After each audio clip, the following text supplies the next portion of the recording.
Welcome everybody. How's it going? Welcome to International Irish Coffee Day.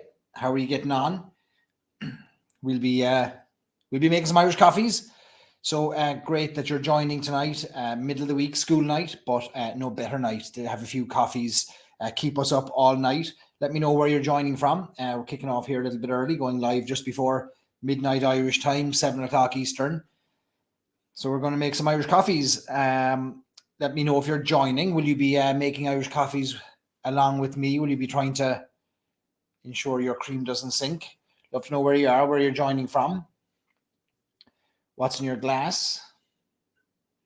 But yeah, it's International Irish Coffee Day, which I'm thrilled that it seems to clash perfectly with Burns Night in Scotland, where everyone is raising a glass in Scotland and the Irish are saying, hold on a second, we have a bigger one, International Irish Coffee Day. So we'll try and outdo the Scots, as we've been doing for many, many years.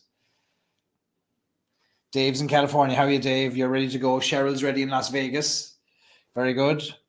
Brendan's joining from Phoenix. Great stuff. John's laying for Dave. Great stuff. No fear of you.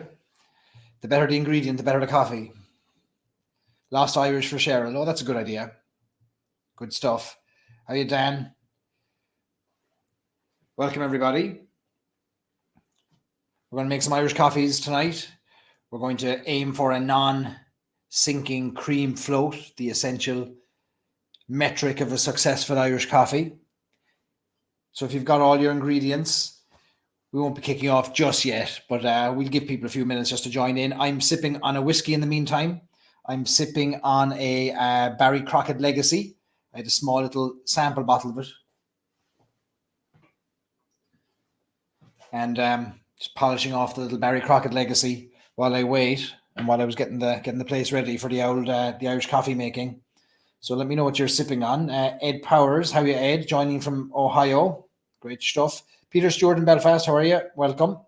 Johnny McNally started early in Long Beach. Yeah, it's a bit early. All right, in Long Beach, isn't it? Was it 4 o'clock in the afternoon? No better time. No better time.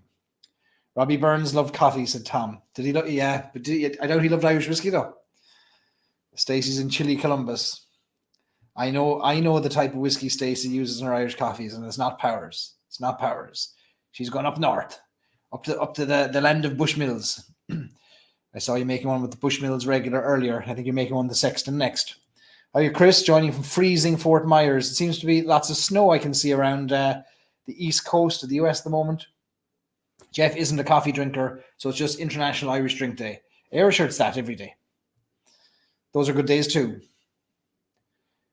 Red Patcher on YouTube joining with a spot of Sexton. Great stuff. That's a great drop too for an Irish coffee. If you're going to make one along with us, we'll talk to that in a little bit. Or just sipping it. The best-selling Irish single malt whiskey in America.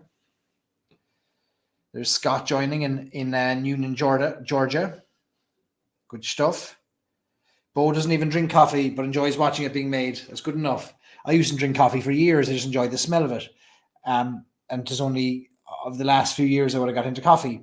But Irish coffees are kind of, they're an exception. I would have enjoyed an Irish coffee before I enjoyed a whiskey, or before I enjoyed a coffee even. Powers 3 Swallow for Christy. Great stuff. Powers 3 Swallow in the house here. We'll talk about the ingredients in a minute. That's what I've got here as well. Kelly's got Tullamore Dew from the Crock. Great stuff. Michael joining us. Had a nice Powers Distillers cut. Great stuff. Happy Burns Night in Scotland there to you, Michael. Storm coming in for Brandon. Laurie's got, great stuff. Put Pittsburgh in the house. Ulton, how are you? Welcome. Thanks for joining. Some Tully 12-year-old. Great stuff. It's a big night for Irish coffee, a big day for Irish coffee because, look, Irish coffee is the best-selling Irish whiskey cocktail in the world. And for many, many years, the majority of the Irish coffee sold outside of Ireland went into Irish coffees. I'm talking about the 50s, the 60s, certainly even the 70s, when nobody was sipping on Irish whiskey or comparing single pot stills to blends and single grains, when Irish whiskey wouldn't have been the poster child that it is today. Irish coffees endured and sustained and kept the stills going, at least for a few years anyway. Certainly the latter years of the Johns Lane distillery would have been sustained to a degree by the Irish coffees that would have been consumed, especially in America and especially in the west coast of America. We'll talk a little bit about the history of that in a second, but the Irish coffee is a fantastic export. It's up there with Guinness and Bailey's as something that's very recognizable. It is, when made right, a thing of beauty. When made wrong, an abomination and an attack, an assault on the senses and the eyes. We've all seen the ready whip and the cool whip being poured on top or being sprayed on top of coffees. Anyway, look, we don't want to gatekeep the world of Irish coffee, but at the same time, it's kind of something that I think we feel kind of protective of in Ireland. And we'd be quick to call out what's not an Irish coffee, a bit like our national pastime of calling out a bad pint of Guinness. That's not a good pint of Guinness. Small head, too big of the head, wrong glass, too cold, too warm, whatever it is. So I think we feel the same about Irish coffee. So that's why I thought it'd be fun on International Irish Coffee Day for us to get together to talk about what an Irish coffee is, what an Irish coffee isn't, talk about its history, its fantastic story, and then make one together and then drink it. And then there'll be no sleep for me, because if I drink a coffee, that'll be the end of me. 12:05 a.m. sipping on a coffee. I suppose you could almost count this as the breakfast coffee at this stage. How are you, Donna? Donna Stewart joining us on the West Coast. Lost Irish Donna. Happy Irish Coffee Day to you too. Colorado Springs, Steve in the house. Great stuff. Laura Barry. Hey, Laura, how are you getting on down Dingle? Happy Irish Coffee Day to you. So you're all very welcome to Studio 2A, or as it's affectionately known here in the house, the kitchen. And we've moved from the normal spot where we'll broadcast, so that I could... there's a kettle down here, and there's access to a fridge with cream in it, and got a bit of leg room, a bit of room to... If I zoomed out of the camera when I'm normally upstairs doing the lock-ins or the virtual events, you'd see that I'm practically in a little cupboard that's just very narrow, so there wouldn't be a whole lot of room to swing a bottle or swing a proverbial cat, or shake the cream. So we're down in the Studio 2A kitchen today for this one. Lisa said she should invest in some great decaf coffee for weeknight Irish coffees. Yeah, I know, I should have done the same. Declan, midnight in Cork, too late for an Irish coffee. I don't know, Declan, could you fly the flag with me? Two of us in Cork at the moment. Jesus, is that late? Like, I mean, look, we do it for Ireland. There was years when there was no whiskey being drank. Laurie is joining us from Dublin, Ohio, with a glass of Napogue, 12-year-old. Great stuff. Lovely drop. John has no cream in the house. It'll just be Powers 3 swallow. Oh, clever trick there. I know the way you like your Irish coffees. Just a drop of whiskey, no cream, no coffee, no sugar. That's the way you like them. Don is in Orlando on the East Coast. How about that? All right, I'm sipping here anyway on Barry Crockett Legacy while we get going and talk about our wonderful Irish coffee. So, where do we start? Well, first of all, I'd love you, if you're making Irish coffees tonight along with me, and I know loads of you took pictures of your ingredients and you're going to follow along and try and make an Irish coffee, even if you don't have all the same ingredients, don't worry. Take some pictures. I'd love to see them. Share them in the Facebook group, Irish Whiskey Fans of America. If you're not part of that group already, please go in and join us on Facebook. Just search for Irish Whiskey Fans of America, and we'd love to have you. And I'd love to see your pictures. I'd love to see if the cream floats, sinks. I'd love to see what you used, what whiskey you used. I'll talk all about the different options we have for ingredients in a little bit. But suffice to say, if you are about to join in the making with us and you haven't yet gathered all the ingredients, really, you just need a whiskey, an Irish whiskey. You need coffee, you need sugar, and you need cream. That's it. In the most basic of 4 ingredients, we can work wonders and magic with those. A bit like Irish whiskey itself having just but 3 ingredients. Irish coffee itself has just 4 ingredients. So if you have those to hand, it doesn't matter whether you have the same ones as we do or as I do. It doesn't matter at all. So yeah, what else do we need to know? Yeah, take pictures and let me know if you have any questions as we go through this. It's a bit like a lock-in, except it's with coffee and a bit of drink, a bit of whiskey as well. Niall Prendeville in Cincinnati has got an Irish coffee, freezing cold in Cincinnati. Good stuff. Get that Irish coffee into you. Andrew Schumann's got a Kilbeggan going. All right. So it seems like you've all got some well, lots of you has some variation on the ingredients that we'll need tonight. So what I want to do first is I want to walk you through kind of the amazing story, the origin story of the Irish coffee. It is the most well-known coffee in the world, maybe one of the most well-known national drinks. It is a fantastic export from Ireland. As I mentioned earlier, it's up there with Guinness, with Bailey's as a recognizable Irish symbol. And it's something that has been doing the rounds globally since the 1950s. So we're going to share that story. And then once we finish that story, talk a little bit about the history. We're going to break down all the ingredients for you, walk you through the ingredients, and then we're going to make an Irish coffee. Then we're going to drink it, and we're going to go to bed. Simple as that. It's a very simple formula. Very simple formula. Yeah, good idea, Dave. In other words, pour a little something to sip on while you wait. Dave, I'd imagine that'll be a struggle for you. I'd say you won't find a drop of whiskey in your house and your newly organized shelves, but do your best anyway. Maybe a neighbor will have a drop of whiskey to see you through the night, because you might be a bit short tonight. So, in about 7 or 8 minutes, we'll get into the coffee making. All right, how about that? So, sláinte to you all. All right, let me share a little thing on the screen while we to talk about this history. All right.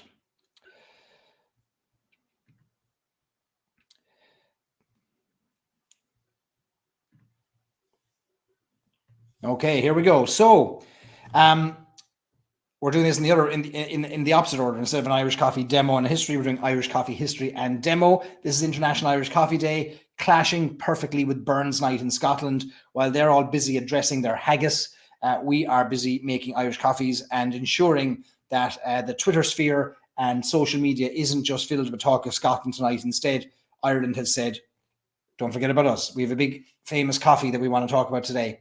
The Irish coffee is not something that was dreamed up by a whiskey brand, as can often be the case with cocktails. The Irish coffee is something that we can date back all the way to the early 1950s, certainly in its current format. And where we can trace the origins of the Irish coffee back to is the small little port town of Foynes in County Limerick. And Foynes in County Limerick was home to the Foynes Airport. So before Shannon Airport opened just north of the River Shannon, Foynes Airport, south of the River Shannon in County Limerick, was the stopover point for transatlantic planes that would have flown east from the United States, heading onwards to London, to Rome, to Paris, for example. They would have stopped in Foynes on the west coast on the banks of the River Shannon. And back in the 1920s and 1930s, 1940s, before jet travel, before jet aircraft were commonplace, the planes that made that transatlantic journey were flying boats. And Foynes was a flying boat airport or seaport, really. And in the 1920s and 1930s, these seaplanes or flying boats were really, really popular. And in, let's say, the early 1950s is kind of where we date the origin of the Irish coffee back to. There was a man that had applied for a job to work in the bar and the restaurant in Foynes Airport. Now, back in the day, Foynes, to have this port would have been a big deal, because this transatlantic travel was quite lucrative. Certainly, you had those who traveled transatlantic passage by air were wealthy, and if they stopped over, there was a chance they could spend some money. So there was a really nice restaurant, a nice bar built up to relieve thirsty and hungry passengers transiting across the Atlantic of their cash. And the reason why they stopped at Foynes was because the fuel capacity of the planes of the day wasn't sufficient to take them over Ireland, over the United Kingdom, onto mainland Europe. And so it would have been a refueling station. And later on, it would have become, in fact, mandated. If you flew over Irish airspace, you had to have a mandatory stopover in Shannon, which was very lucrative to the west of Ireland back in the day. In any case, this would have been a fairly fancy establishment for its time, and they were looking for a chef for the restaurant, and they advertised the position, and a man wrote a very short and terse letter to the manager of the airport at the time, saying, "Dear sir, I'm the man for the job. Sincerely, Joe Sheridan." And when the general manager of the airport read that, he thought, well, this man has some gumption to be writing as short a letter as that. I should interview the man. And so he interviewed him, and Joe Sheridan, who was originally from Northern Ireland, had been living in Dublin, came down to County Limerick, interviewed for the position, and got this job as chef. Now, in 1954, I believe it is 1954, or 52, is it 50, no, 54, an aircraft was taking off, a Pan Am flying boat was taking off to go west back towards New York, and it went up, took off a few hours after taking off, hit rough weather, hit storms, decided it was the safest thing to do to return. So Morse code back to the airport, let them know that the plane was returning, and let them know that the passengers would be alighting from the plane as well, and perhaps there could be some food or something ready for them when they got there. The chef had really no food left. It was late at night in the kitchen. There was nothing really prepared. And so what he did was he whipped up a hot drink that he wanted to serve these passengers, so when they landed, they would have some kind of refreshment. So he got some coffee, he got some whiskey, he got a dollop of cream, and he put them into a cup, and he served them to the passengers. And it was the perfect hot drink to give them a little bit of whiskey in there to steady the nerves as well after their time in the air. And one of the passengers came up to Joe, the chef, and said, is this Brazilian coffee? And he said, no, sir, it's Irish coffee. And so the Irish coffee was born. Now, this was in its most rudimentary form, probably in a cup, probably with just a dollop of cream slapped on top of it. A few weeks later, Joe Sheridan went to the manager of the airport and said, look, I've improved on my Irish coffee, showed him a stemmed glass. And inside, very clearly, you could see the separation of the coffee and the cream. And the general manager said, genius. And it became the standard whiskey, or the standard cocktail, or the standard drink at the airport. Now, the Foynes Airport closed down shortly after that, moved across the river to the Shannon Airport, to north of the Shannon estuary, and Joe and the team moved over there, and Joe worked there for a couple of years. So Joe Sheridan is the man credited with creating this Irish coffee, and we do know that back in the day, back in the 1950s, early 1950s, when he made this, it would have been Powers Irish whiskey that he would have used. And we have that on good authority. The website today, even for the museum that exists in the site, doesn't specifically mention Powers, but we got the inside scoop from the historian that it was indeed Powers. Now, back in the 1950s, there was no such thing as a Powers blended whiskey. It would have been a Powers pot still whiskey. And so that's why tonight, when I make my Irish coffee, I'm using a single pot still whiskey from Powers, because the Powers 3 Swallow would be a hark back to that style that would have been used back in the early 1950s. All right. So let me take a pause there for a second while I take a drop of water. Make sure you're all still here. All right. What's the best whiskey to use for Irish coffee? Asks Niall. I would suggest Powers Gold Label, or Powers 3 Swallow, or Powers John's Lane, only because it's a kind of hark back to the original. We'll talk a little bit more about the different styles that can be used when we make the coffee in a second. All right.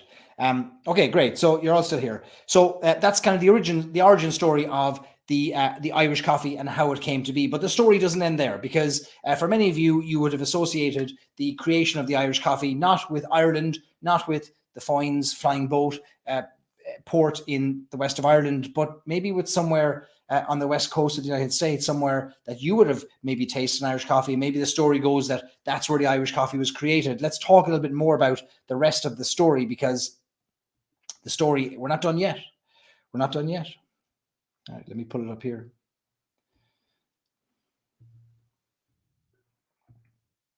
All right.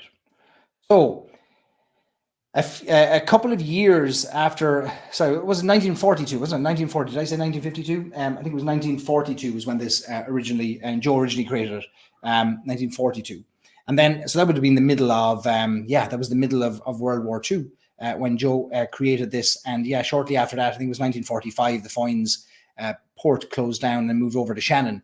Fast forward 6 or 7 years later, 1951, 1952, a gentleman from the United States, a journalist, a writer from the West Coast, from San Francisco, was transiting through Shannon on his way to London. Everyone had to stop in Shannon still at that stage. And his name was Stanton Delaplane. And Stanton Delaplane was a famous journalist for the San Francisco Chronicle. Let me hide that sidebar there. And there he is, Stanton Delaplane. He was kind of one of these old school writers, kind of carried a little typewriter everywhere he went. It's kind of guy who loved a few drinks, loved a cocktail, would walk into a bar with kind of a half-written story on the back of a napkin, sit down for a few drinks, kind of write his story. Anyway, he was famous for these postcards that he'd write. This became his kind of column, his syndicated column in the San Francisco Chronicle originally, and then in other newspapers. And it was postcards from different places. And he'd write these postcards from Shannon, and postcards from Ireland, and postcards from Rome. Well, Stanton Delaplane, going through Shannon in 1951, tried this Irish coffee. And by that stage, it was the hallmark of the airport. It was the welcome drink to Ireland, the Irish coffee coming out in a tray to you in a lovely stemmed glass. And Stanton tried this drink and thought, oh my God, this is amazing. I love this so much. He'd never had anything like it in America. He flew back to the West Coast, met his friends. Jack Coupler was a friend of his who owned a bar in San Francisco at the bottom of Hyde Street called the Buena Vista Cafe. And he told Jack about this amazing drink. He had already asked Joe Sheridan for the ingredients, what's included in it. Joe had told him it's coffee, it's sugar, it's cream, it's whiskey. That's it. Went back to the Buena Vista, and Jack tried to recreate this whiskey or recreate this coffee, and he couldn't. The story goes that the cream kept sinking. No matter what they did, they couldn't get the cream right. Jack pulled in a friend of his who was the mayor of San Francisco at the time. And per the story, maybe it's a myth, but the story goes that the mayor of San Francisco was involved in the dairy business, and he had a suggestion. He said, I know why this cream is sinking. What you need to do is you need to have 2-day-old cream. That's going to have a little bit more consistency. It's going to be a little bit firmer. It's not going to sink to the bottom. So they left the cream for 2 days, came back in and made their Irish coffee. And they thought this is a great success. Now, this is the 1952, I think it was November 1952, was when they first served or first sold their first ever Irish coffee in Buena Vista in San Francisco. They also, around this time, went back to Shannon and decided that they were going to make an offer to Joe Sheridan, the creator of the Irish coffee, to come and work in the Buena Vista to serve the Irish coffee that he had invented. And they wanted, of course, to credit him with the creation of these Irish coffees. And so they did. They brought him over. He left Ireland for a life in America. And in 1952-53, landed on the West Coast in San Francisco. And it's there where the story takes turns that we don't know much about. We do know that Joe Sheridan died just 10 short years after arriving in San Francisco, but we don't know what happened to him in the 10 years in between. The records are scant. We don't know if he spent all of his time working in Buena Vista. We do know that he ended up working on a ship, a merchant ship at some point, and he may have died overseas working on a merchant ship, and eventually was buried in Oakland Cemetery in San Francisco. So we don't know a whole lot about him, but what we do know is that he is the originator, the creator of the Irish coffee. Interestingly enough, Sean Muldoon, one of the co-founders of the Dead Rabbit, is writing a book on the Irish coffee right now. And I believe he's got a lot of information going into that, and maybe has found some more historical information on Joe Sheridan, because he's we don't know a lot about him. The Buena Vista today gets a lot more attention than Joe Sheridan does. There's a picture of it, the Buena Vista, where they'll happily serve you up your Irish coffees. I think they serve up to about 2,000 Irish coffees a day in the Buena Vista. And to many people, this is the home of Irish coffee. It's where they had their first Irish coffee. It's indelibly ingrained in their memory that this is where Irish coffees were created. But of course they weren't. They were created in Ireland, and then eventually got a wider audience thanks to a journalist who had a platform, had an ability to share the story of this and tell everybody about this famous Irish coffee. Lovely plaque outside the Buena Vista today honoring Stan Delaplane, Jack Coupler, and Joe Sheridan as being the three men without whom none of this would have happened, and Irish whiskey and Irish coffee wouldn't have maybe reached the heights that they did in the 50s and 60s thanks to these three men. So today you can go in and they'll make they'll make 20 coffees at a time. Some of you may remember last year we did a lock-in where we were joined by John Jida from Buena Vista, who made an Irish coffee for us. We couldn't go live to the venue due to COVID restrictions at the time, but they were sharing all of the details of the history and how they make their coffees. And it's a fantastic thing to watch, the speed at which they make their coffees, 20 at a time, heating up the glass. And then it's an incredible thing to see. So lovely, lovely Irish coffees at the Buena Vista. More Irish coffee sold in the Buena Vista than anywhere else on earth. Conversely, this is the Sheridan Bar in Shannon Airport, which I don't think has the same cachet, certainly doesn't have the same sales numbers. Here, you'd be lucky if 10 or 20 Irish coffees were sold a day, and which is sad because it is the home, almost the home, just across the Shannon River. and it's named for Joe Sheridan. And there isn't that many Irish coffees sold there, sadly. Today, the former Foynes Airport Seaport is a flying boat museum. It's the only flying boat museum in the world. And there's also an Irish coffee centre there where you can go and sip on an Irish coffee. You can read about the whole story of Joe and his travels and whatever, and perhaps find out a little bit more about what happened to him when he went over to the United States. Now, there are different ways of making your Irish coffee. There are different whiskies that are used depending on the location, the bar, the country that makes it. They decide what they want to put into it. We do know that the Buena Vista uses Tullamore Dew for their Irish coffees. You'll see they even have their own bottle with their own label there. Buena Vista, that's a Buena Vista Tullamore Dew. It's Tullamore Dew regular with a Buena Vista sticker on the bottom of the bottle. So they use a lot of Tullamore Dew. Here's a picture of the first ever shipment of Tullamore Dew arriving into San Francisco from Ireland. And if you look very closely at the picture, I don't know if you can see it, but it actually says Tullamore Dew from the D.E. Williams, from D.E. Williams Limited in Tullamore in Ireland. D.E. Williams, D-E-W, the Dew, D-E-W, Daniel E. Williams. That's the acronym for D-E-W and Dew. And the Tullamore Distillery, the Daniel Williams, D.E. Williams Distillery, or what we might call the B. Daly Distillery in Tullamore, is interesting because it closed in 1954. So if this was a shipment that came over, we don't have a date on this image. So using some kind of date triangulation, I'd imagine this was a shipment in 1952 for their Irish coffees. When they served their first ever Irish coffees, they must have got a big shipment over. 2 years later, the Tullamore Distillery would have been closed, and then all production would have moved up to John's Lane Distillery, where Tullamore Dew was made until the early 1970s, and then it moved down to Middleton in County Cork, where it was made up until, well, still a little bit of it made today. But I think that's a fascinating picture, seeing the pallets being unloaded off the train there for the Buena Vista. The Dead Rabbit in New York, they make their Irish coffees with Bushmills. And I think that is a hat tip to the founders who started their careers in Belfast, and Bushmills being a stone's throw, of course, from Belfast. And so they go through a lot of Bushmills, Bushmills original in the Dead Rabbit. And then the biggest pub of all, the Chandler House, has always used Powers Gold Label. So as long as I remember, as a child, I remember there always being Powers in the house for Gold Label, for Irish coffees. And so that's historically what we would have used all of the time. So it's Powers that we're going to use tonight. All right, let me stop sharing this screen.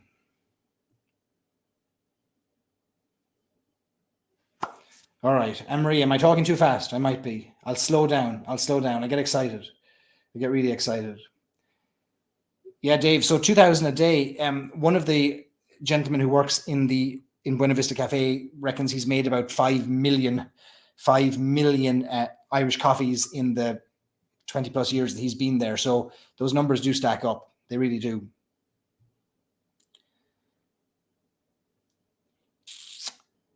How many do they make a year now? Yeah, it's a good question, Ronan. So I think, obviously the Buena Vista Cafe was hit during COVID, as so many other locations were, and hopefully they'll be able to open up to full capacity and see a kind of a resurgence on that. All right. So that's your history. That's kind of the origin story of the Irish coffee. That's how it ended up in America. We have Stan Delaplane to thank, we have the Buena Vista to thank for popularizing it. But we have Joe Sheridan. We can't forget Joe Sheridan. I can't wait to hear more of his story. What happened to him in the 10 years between getting to San Francisco and being buried in the Oakland Cemetery in San Francisco? It's a 10-year gap that we should know more about, and he should have more of recognition, to be quite honest. But maybe it's just the sands of time have shifted. All right, then. We are going to make an Irish coffee, and we're going to do something we've never done before. We're getting very fancy here tonight, folks. We're getting very fancy here tonight. Here's what we're going to do. We're going to turn on the coffee cam. Dun, dun, dun. Look at this, folks. Look at this. First time ever we've got a coffee cam, so you can see me making the Irish coffee. So as I move the glass, you'll see the glass moving, right? Look, no expense spared in Studio 2A here / the kitchen in our house. So, all right, coffee cam, in case you were worried that you couldn't see me making the Irish coffee. First thing I'm going to do is I'm going to turn on the kettle so that we've got some hot water so I can scald my glass and so that I can put my coffee into my cafetiere. French press. All right. Fancy coffee cam. That's it, Lisa. We're on it. We're on it today. Very fancy. All right, let me boil this kettle. Okay, kettle's boiling. Oh yeah, let me get my cream.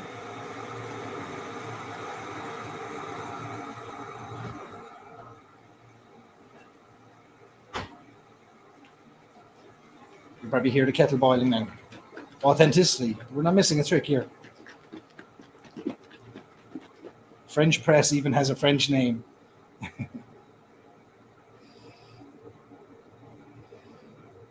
Here, look, coffee cam. It's even called a coffee cam. You're in my pub in the kitchen with the coffee cam. As I mentioned earlier, we're about to start into the whiskey or the coffee making. I keep saying whiskey. I'm so used to saying whiskey. I'm not so used to saying coffee. We're going to start into our coffee making, Irish coffee making. If you are making one at home, would you take a picture of it and we post in our Facebook group and tell us how you made it? Tell us what worked, what didn't work, and I'd love to see them. I'll give you a mark out of 10. It'll all be over 10. It'll be like 11 out of 10, 14 out of 10, like when you rate cats and dogs, you know. See, Brian, multiple camera angles. Look at the production value, folks. Like we're not sparing a penny here. Like we're pulling out all the stops here, so you get the best experience possible. All right, let us talk about the ingredients that we're going to use in our Irish coffee. So I will preface this by saying these are my ingredients that I've chosen. They are how I was taught to make an Irish coffee. They are the ones that are most familiar to me growing up, training in the hotel industry. This is the way I would have made Irish coffees. You can make an Irish coffee any way you want. Just don't show it to me if you put whipped spray cream on the top of it. But I'm going to share with you what I'm going to use. So again, 4 basic ingredients. And then if you want to add other things, which we may do here, we'll talk about that as well.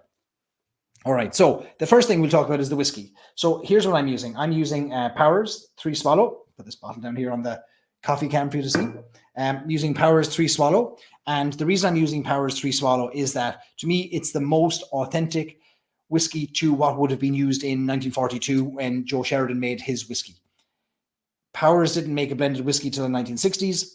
There was no such thing as a blended gold label. So there would have been a pot still whiskey that Powers had. Powers was the best-selling Irish whiskey in Ireland for many, many years. Only in the last 10 years or so was that overtaken by Jameson. So Powers was the Irish kind of pouring whiskey.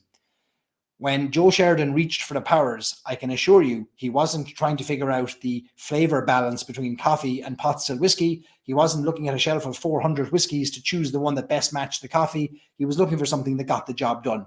Today, we're all very fancy and we're looking to pair things and wonder, well, is it a dark roast? Is it a medium roast? Is it a pot still? Is it a blend? It doesn't really matter, folks. Like, if whatever works for you, I'm not going to belabor the point and try and pair things minutely. Joe Sheridan would have grabbed what was near to hand to ensure that the passengers were warm. So I'd like to stay as close to that as possible. So I'm using Powers 3 Swallow. It is and I would call this an entry-level pot still, maybe a good value pot still. You can find this in the United States for $30 to $50 a bottle. You can, it is a relatively young pot still whiskey made in Middleton, a mixture of malted and unmalted barley. Probably, we don't know exactly, it's because it's a non-age statement, age between 4 and 7 years approximately. Aged predominantly in bourbon barrels, with a small amount of Oloroso sherry casks used as well. That's the Powers signature in terms of maturation, mostly bourbon casks, barrels, and a small amount of Oloroso sherry casks. Okay, so that's the whiskey. That's one of our ingredients. The second ingredient is our coffee. Let me put it on the coffee cam. Intense. This is a dark roast. Okay, and we're using a dark roast coffee here. And this is for it's ground coffee for filters and for French press or cafetiers. I'm choosing a dark roast because I do think that the pot still spice does need something to stand up to it. And I think there's a robustness to the dark roast that's going to match the pot still.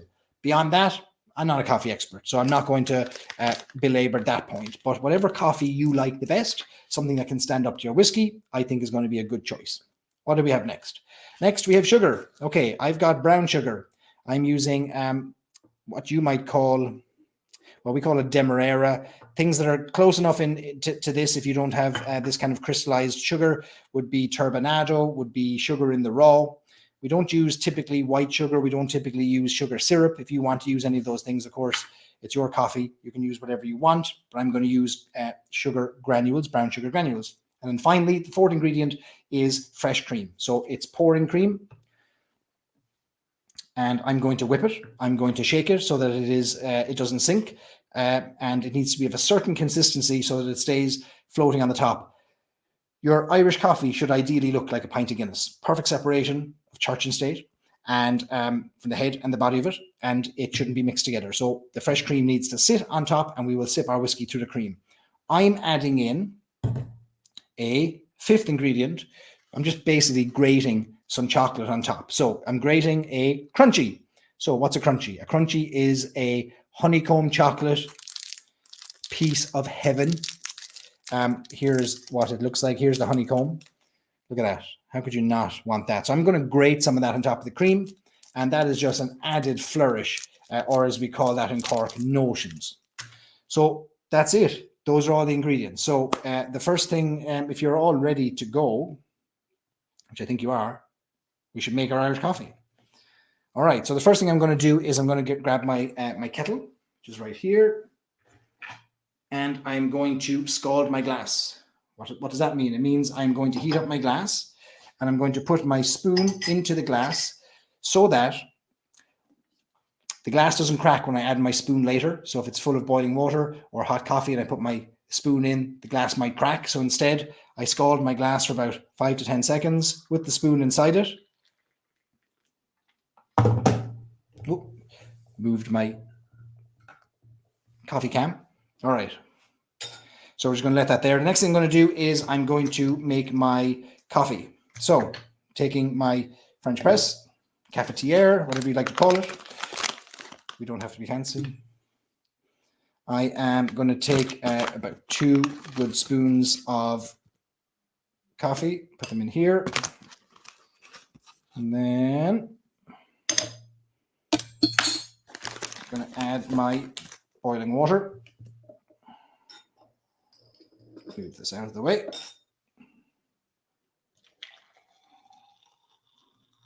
Okay, again, dark roast into my French press. Going to give this a little stir around. And then add my plunger. Okay, we will let that sit there for about 3 to 4 minutes. My glass is now scalded. Throw out the hot water. Now, as our coffee is sitting there, let's talk about the order of the ingredients. So when I was training in hotel management, it was drilled into me by a bar manager that when you're making a cocktail, you always build it with the cheapest ingredients starting first. The reason being that if you make a mistake along the way, you don't have the most expensive ingredients in there. You could always throw away what you've made, knowing that you've made it with the cheapest ingredients. So kind of do the same here with the Irish coffee. Some people put their whiskey in first. I don't. I put my sugar in first, and then I put my coffee in next. And then once I'll dissolve my my sugar in the coffee, and then I'll add in my whiskey and give it a stir around. You can do it any way you like, but that was the way that I was trained in how to do it. All right, so my glass is suitably scalded, piping hot there. Oh yes, what I should do next is I should get my cream. So I've got my Avonmore fresh cream. And I'm going to pour this in. Actually, let me show you this because this is a 50-year-old coffee cream shaker. So we've had this in our house for 55 years. This has been, I think 50 years. It is like a little, I mean, you can use these now for smoothies, right? Like aerating things, but I'm going to shake my cream in this. So let me pour my drop of cream in here. Let me shake this first. Now, I hope you know the golden rule when you're shaking your cream is you have to smile, because if you don't smile, the cream will go sour. It's actually a rule. I don't know if you knew this or not. All right. So I also happen to know the exact spot on this shaker where there's a tiny little crack after 50 years that I have to cover with a little bit of tissue. So I will hold that. So here's what I'm going to do now. I'm going to smile, grimace through my teeth so the cream doesn't go sour, kind of like a psychotic smile. Right? So I'm shaking this to the point where it has lost its fluidity. If I shake it too much, I can feel this cream leaking out already with this little crack. If I shake it too much, it'll become too heavy. And if it becomes too heavy, it's going to sink to the bottom. If I don't shake it enough, it's going to sink to the bottom. So it's got to be this perfect consistency. Almost there. It doesn't need a whole lot. All right. I think we have it. I think we have it. Okay. So let me plunge my coffee. I think we're good with that. Slowly plunging that down. All right. Let me get my glass is still roasting hot. Get my sugar. Here we go. I'm going to use a teaspoon of the sugar in here. Next, my coffee.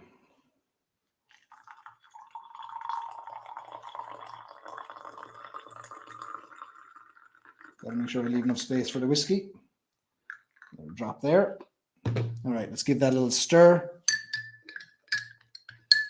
So what you want to do is you want to make sure that all of the sugar has dissolved, because if the sugar hasn't dissolved, what's going to happen is after you add the cream, as the sugar still dissolves, as it's dissolving, it's going to pull down the water and it's going to pull down the cream.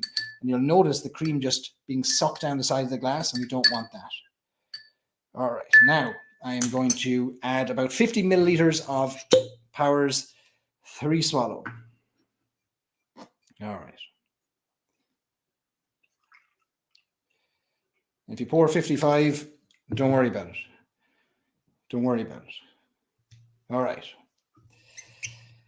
There is my Powers. Let me give this another stir. All right, so now I'm up to about 7/8 of the glass. I can tell there's no granules left. So my next job now is to pour the whiskey, or pour the cream. Now, here's where I must remember to give the cream just another little gentle shake, because it might have separated out, or it might have, one part might be thicker than the rest while it's just been sitting here. All right, so I think this is good. Let me make sure. Yeah, perfect. All right, so I'm going to take my spoon and I'm going to put this spoon upside down. And I put the spoon upside down and I touch the side of the glass with it. And as I do that, I pour my cream over the back of the spoon. And there we go. It sits perfectly on top of the coffee for the perfect crown of cream. Look at that. The pressure's off. The pressure's off. Now, we're almost done. But what I'm going to do next is I'm going to take my crunchy. If you have any chocolate at all, it doesn't matter. Or nutmeg, if you want to grate nutmeg over the top. Again, this is just a flourish, fancy flourish. Take my little grater here. Got my grater. And here we go.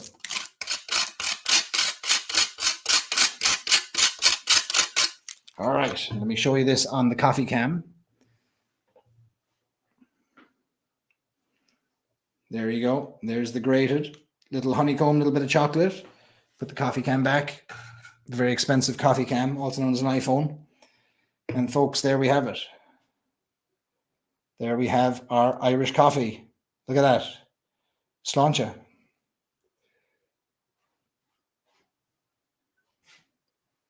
Now you drink it through the cream. Immediately you're going to get the different textures, the different consistencies, the different temperatures. Cream is ice cold. Coffee is piping hot. Drink it through the cream. Don't stir it. If you wouldn't stir a pint of Guinness, don't stir your Irish coffee. Don't ask for a straw. Don't ask for a spoon. Don't ask for a stirrer. Sip it all the way down through the cream. And that's the best way to enjoy it. Lovely. Lovely, lovely, lovely. And notice it's not black. It's kind of a brown. Coffee's brown, you know. A bit like Guinness isn't black, you know. It's very, very, very, very, very, very, very dark red. But you can get now that lovely, lovely pot still spice. You absolutely can detect it. It stands up to the coffee, and the coffee stands up to it. They're a lovely complement to each other. Dark, dark roast and pot still spice. Lovely pairing. Lovely, lovely. Let's talk about, I want to hear how your coffees did. If you're making coffees along with me, I'm going to put my Irish coffee here on the coffee cam.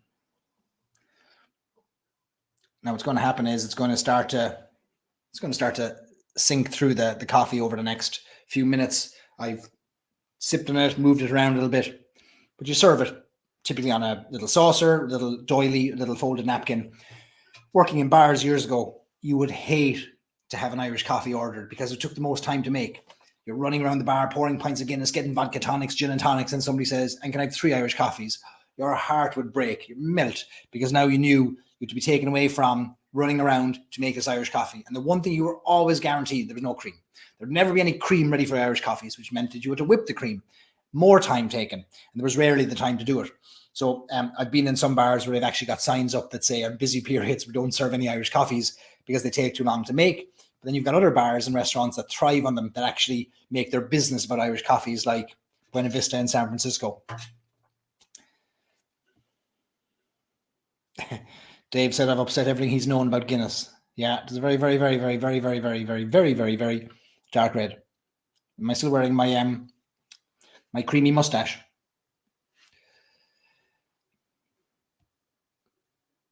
Niall's going to make one. Great stuff.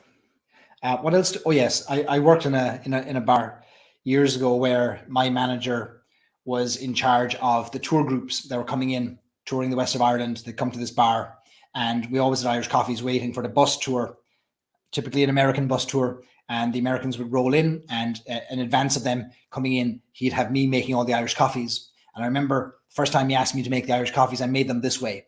And he came in near the end, just as I was pouring the whiskey into each of the glasses. He said, "What are you doing?" I said, "I'm making an Irish coffee." And he said, "Why are you putting whiskey in the glasses?"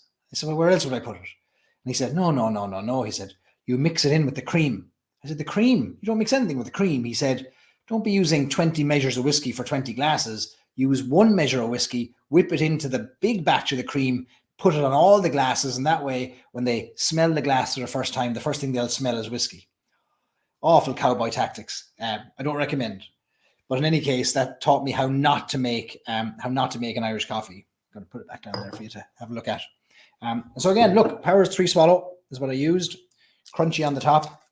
I need some more to crunchy now.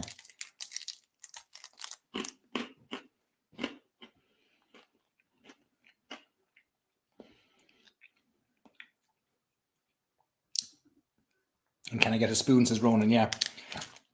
You'd lose your life if somebody asked you for a spoon. I've seen people stirring up their Irish coffees. I've seen people putting a straw through the cream. The whole idea is that you drink it through the cream. But look, if you paid for it, you can do what you want with it. But you might get some funny looks, especially from me. It's funny because I don't gatekeep around whiskey. Though I think whiskey, you can drink it any way you want. But for some reason, I feel there's some protection over Irish coffee that we have to make it a certain way, or Ireland will fall apart, for fear that somewhere in the world, somebody's making a terrible Irish coffee with all the wrong ingredients and all the wrong process and calling it an Irish coffee. It's almost like there should be some GI kind of geographical indicator status that protects the ingredients anywhere in the world. In order for you to call it an Irish coffee, it has to be made this way, but that's all fancy talk. Oh, good man, Jonathan Egan, great to see you there. Jonathan, I was on an event. I was hosting an event the other night with a tech company, and one of the attendees had a shelf full of Egan's whiskey behind him, and he said that he had been talking to you about going on this Irish whiskey event, and you said, "Oh, geez, Barry, is it? Ah, yeah, we know Barry." So he says hi anyway. Small old world. Declan wants to know what's written on the glass. Yeah, so this is a glass with the kind of an Irish blessing. It's the typical, "May the road rise up to meet you. May the wind always be at your back, and may you be in heaven half an hour before the devil knows you're dead," kind of a thing. Yeah. Andrew says the candy on the top gives it a nice note. Yeah, it's nice actually when you're going through the cream and you feel a little bit of debris, a little honeycomb debris on the lip, and you lick your lip, then you get your lovely bit of crunchy. Some people, I've seen some bars in the United States, and again, I'm not here to criticize or to judge in any way, just kind of an observation, but I've seen some bars adding like a green liqueur, drizzling it across the top to make like a green shamrock. Again, you buy it, you do what you want with it, or if it's your bar, you can do what you want. But again, it's probably not how we do it in Ireland. A bit like most local bars. No local bar in Ireland will put a shamrock on the top of a pint of Guinness, but in a tourist bar, it can be a nice thing, give you a little shamrock or your initials or something on the top. But again, simple is best. Joe Sheridan wasn't a cocktail expert, a coffee expert, a whiskey expert. He was a chef, and he just grabbed what he had to give the passengers sustenance, and they were happy. They didn't get Brazilian coffee. They got their Irish coffee. Creme de menthe, yeah. That's most likely what's being used, kind of a mint liqueur. No nutmeg. Yeah, whatever you want to put on it. I would never have nutmeg, I wouldn't have seen nutmeg till I was in my 20s. So definitely notions for that.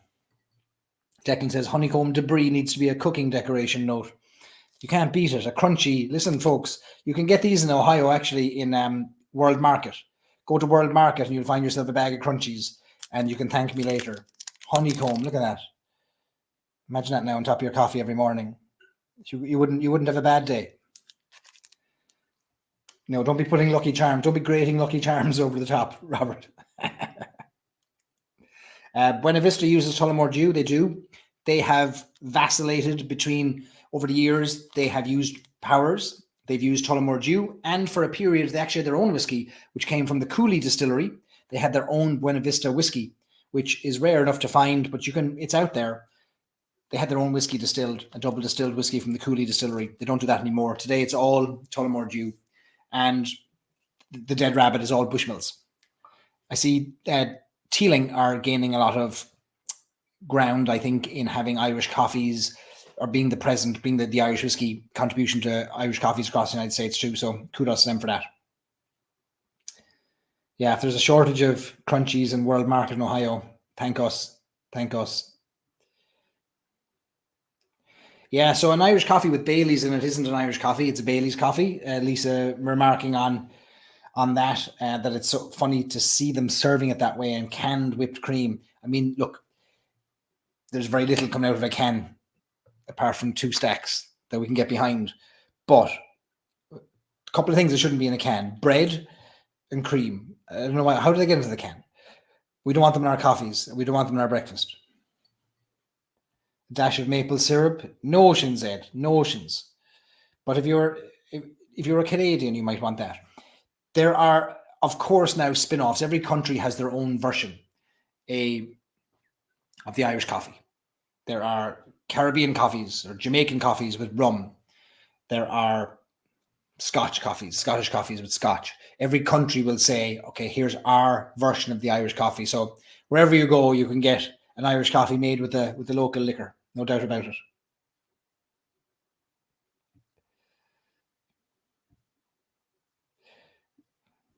So that's it. Andrew says this would have all been very helpful 2 hours ago. Listen, all I said was get a chocolate bar. There was such commotion over this, me suggesting a honeycomb chocolate that you find. People were losing sleep over it. One person didn't sleep for 3 days, I think, wondering what they're going to do to substitute the crunchy. As you saw there now, it wasn't a life or death situation. It was only a bit of an old crumble on the top. And look, whatever you have yourself will certainly work. Dave just made his first Irish coffee, and it's fantastic. Herself wants one now. See, this is the problem. Once you make a good thing, you'll have to share it. I know, Ed, I did make one with maple syrup. Again, notions, but I wanted to share 3 different ways to make it. On the last one we did for Ohio, that was maybe last year, now maybe a year ago that we did that one with Irish coffees. That was fun too. Again, all variations on the original, and I always keep coming back to the original. Cadbury's Golden Crisp. That would have worked, JJ. That would have worked perfectly. So make sure you share your pictures of the Irish coffee. I'm going to turn off my coffee can here now. You see what the crack is. We'll have our coffee cam make a reappearance on future events. Maybe it'll be facing the whiskies so that we can bring it on as a multiple camera setup. We're very fancy. I mean, of course, it's really just a phone. So like we've ruined the illusion. All right, folks. Sinead, that is your Irish coffee making history and demonstration. Thanks for joining. It's a school night. It's now 1:00 in the morning and I'm loaded up with coffee. So I will probably be reading a book or watching a movie now till about 7 in the morning till I fall asleep. But listen, the things we do for a bit of Irish whiskey and a bit of crack. I hope you took pictures of your whiskies and your coffees and your ingredients, shared them in the Facebook group. We'll give them a rating. If it failed, if it worked, let us know. And you can also share this event from YouTube or Facebook with your friends if they want to make an Irish coffee. And I'm just glad that we were able to compete with the Scots tonight with their Burns night, and maybe have a better night, because we had crunchies and Irish coffees and they only had an old sheep's stomach. I think we won tonight. Slán everybody. Thanks for joining. Thanks for tuning in. And we'll We'll see you the same time next year for more Irish coffees.